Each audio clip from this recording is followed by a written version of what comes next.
Les Chevaliers du Fiel. Et c'est sûr. Et puis c'est l'actualité, puisque bientôt ce sera l'ouverture de la chasse. Nous avons en ligne, et c'est un scoop France Bleu, un invité prestigieux aujourd'hui, puisqu'il s'agit de Raymond Dupin, qui est président de l'association de chasse des volatiles du Béarn. Bonjour. Bonjour, allô, bonjour. Oui, alors c'est toujours un grand moment, l'ouverture de la chasse. Ah, ça fait tous une fête. Mais on le sent, ça va sentir le Ricard, hein? Attendez, je m'inscris un faux. On ne boit pas de Ricard, on boit du Pernod. Ah, pardon. Chez nous, les Dupin, on n'a jamais bu de Ricard. Mon père s'est tapé une cirrhose, ça n'a jamais touché au Ricard, et on en est fiers. Il a eu un enterrement très digne avec le drapeau Pernod sur le cercueil.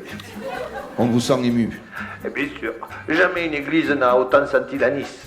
Alors, cette saison de chasse, vous la sentez comment? On ne sait pas, vous savez, la chasse, c'est la crise.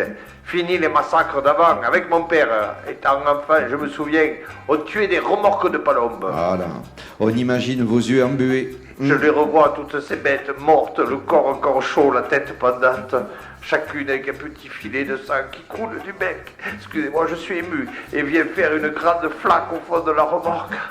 Parfois, je me dis, on le reverra peut-être pas. C'est un nom, je crois, d'ailleurs. Oui, hein. on appelle ça faire une Saddam Hussein. Ah, on ne peut pas vivre dans la nostalgie non plus. Je sais, mais je me souviens avec mon père une fois, on avait tué un aigle. Mais c'est protégé. Oui, mais à l'époque, ça ne l'était pas. D'ailleurs, il n'y en avait pas beaucoup non plus. Excusez-moi, mais votre raisonnement est léger. C'est parce qu'il n'y en a plus que peut-être on les protège. Oh là, vous êtes anti-chasse, vous. Non, non. Attention, parce que nous, on veut du mal à personne. Mais il faut pas nous chercher. On aime la nature, les oiseaux, et on veut les tuer tranquillement, comme on les aime. Et ils vous en remercieront. Alors, vous tuez en gros Tout ce qui vole. corbeaux, mouettes, grives, palombes, etc. Voilà, ça vole, plus le tir.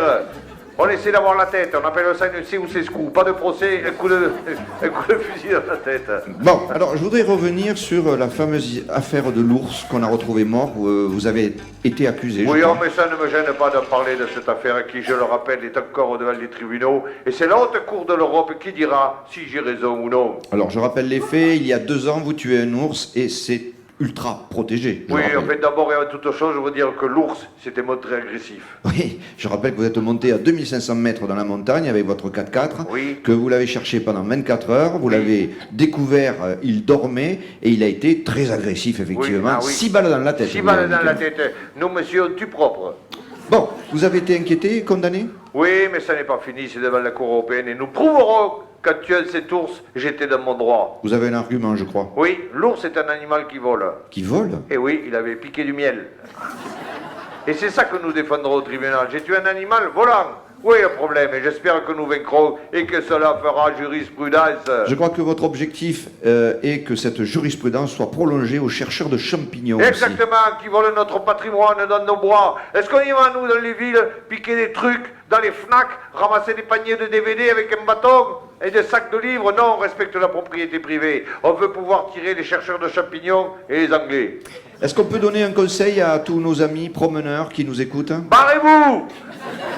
Venez pas! Ne nous empêchez pas de respecter la nature. Et c'est sur ces mots que nous nous quittons. Un dernier mot sur les Anglais, peut-être? Il faut les aider. Ah là, vous m'étonnez. Les aider? À rester chez eux. On va leur boucher le tunnel, enfoirés. Et c'est sur ces mots d'amitié que nous nous quittons. C'était la rédaction de France Bleu. Au revoir tout le monde.